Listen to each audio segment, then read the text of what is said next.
Pathways to History was a project which was led by landscape historians in the School of History at the University of East Anglia in 2013 and 2014.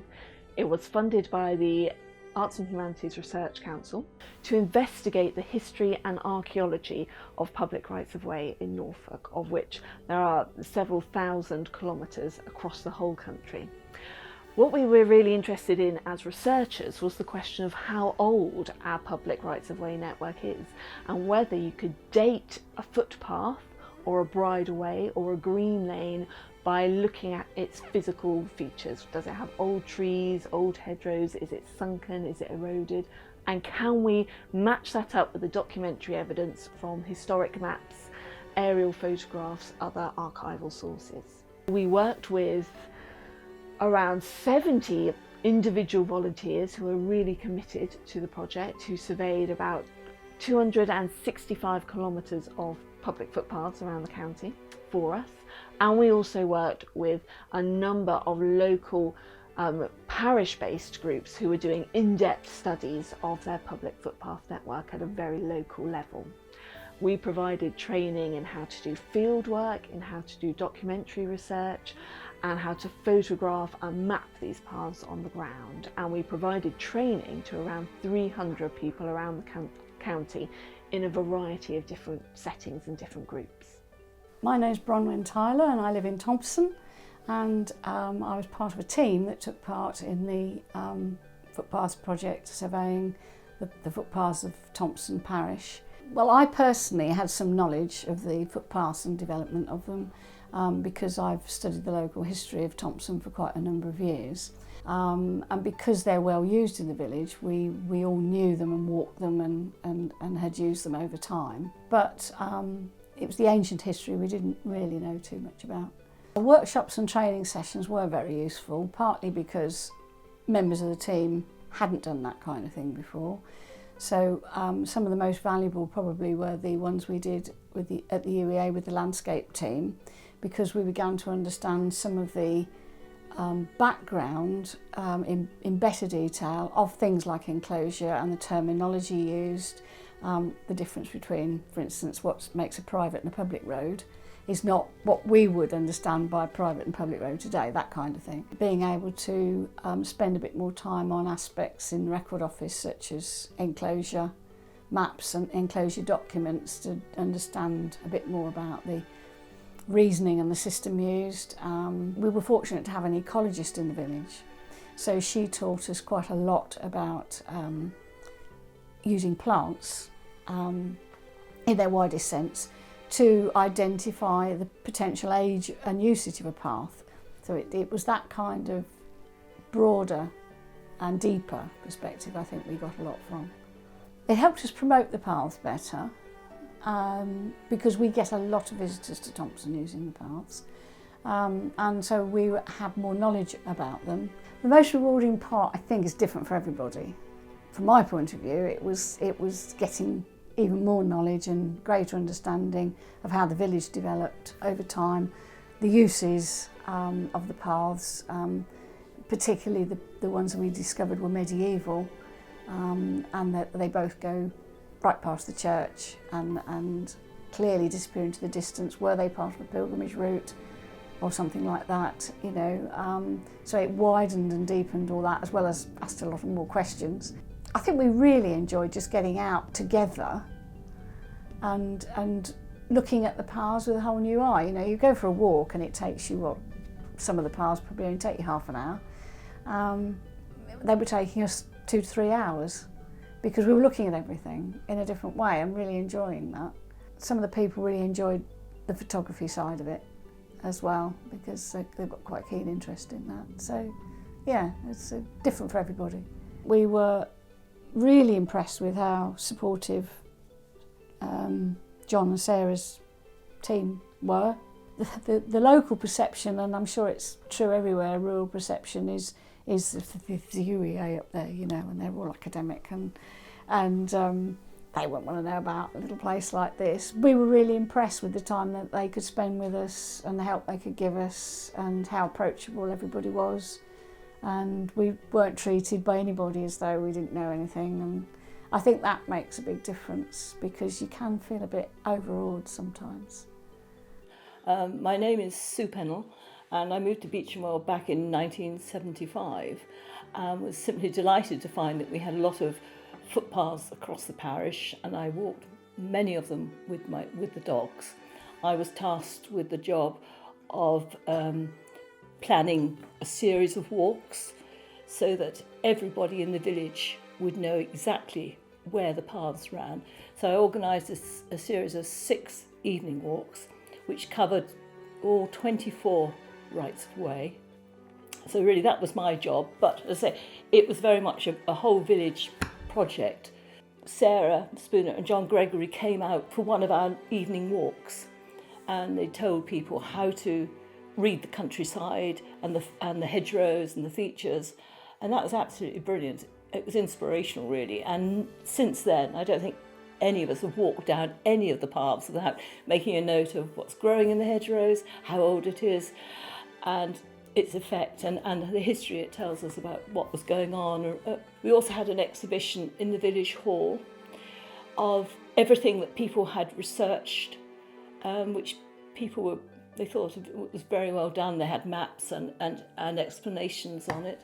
We had got a local artist to produce a map of all the rights of way, and we put quite a lot of blurb about the history and things that you could see. And these were produced and the public can have them. They're still available now. At the end of the project, we had this walking festival where we devised this 6 walks, but 2 long, 2 medium, 2 short, over 2 days. And we advertised it fairly widely, and I think we had about 400 walkers come from various parts of the county and further afield, and it spawned quite a lot of after effects. The main one was that a local history group was formed in the village, and that has enabled people to do a lot more research into all aspects of life in and around Beechamwell over the years. I'm a rambler anyway, and so we've always had reasonable ties with the ramblers, but the ramblers occasionally come and walk in Beechamwell. And prior to your project, they always walked the same circular route. Now they realise all the other routes, so they vary that. For me, the most rewarding part was helping other villagers to discover that we had 24 rights of way in the parish, that they were historical, and that they learnt how valuable they have been to the community over the years. And the history of them. I mean, to me, I'm thrilled that people still walk them and enjoy them and understand why they're there. It's great now to know that the landowners are really aware of where the paths run and that they're going to be walked regularly by everybody. I'm just delighted that we were chosen to take, the village, Beechamwell, was chosen to take part in the whole project. And the fact that we ended up with an award from the CPRE and the plaque is now on the village hall for all to see, sort of is a memorial and a mark of the hard work that everybody in the village put into it. Yeah, it was brilliant taking part, and I'm thrilled we were asked. My name's Anita Turpin, and I don't have a background in history at all. My professional background is in public health. So in fact, this whole area of study is fairly new to me. We decided we would limit our research to the footpaths of Horning, 19 listed footpaths, 1 actually completely missing. Through becoming involved with St Benet's Abbey, when there was a Heritage Lottery funded project there about access and conservation, I developed more of an interest, particularly in how monks and pilgrims would have reached the Abbey. It seemed that while many people said it would have been solely boat access, I always felt that the footpaths played a part. I learnt to appreciate the historic landscape much more. I was helped to observe things, and I think one of the greatest impacts it had, the training had, was the trees. and I can now look at the trees and estimate whether they were pre-enclosure, post-enclosure, and therefore get a sense of the kind of history that might have gone on in the areas surrounding footpaths. So I suppose what I'm saying is it's enhanced my experience of walking on footpaths, and I've been able to transfer some of my knowledge to other people. And I now feel that I'm a competent user of Norfolk Record Office, and I know how to record information so that someone else can look at it and go to exactly the right source, which I have found useful, and also that I can go back myself. So I think I learned a great deal, and I was surprised that I enjoyed it so much.